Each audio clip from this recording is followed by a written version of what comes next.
पूजन भावे वाळिन म्हणे नावा त्वमेव माता पिता त्वमेव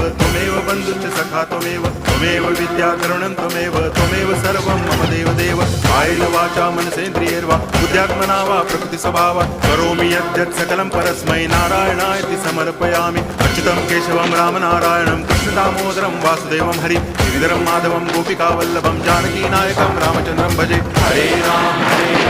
राम राम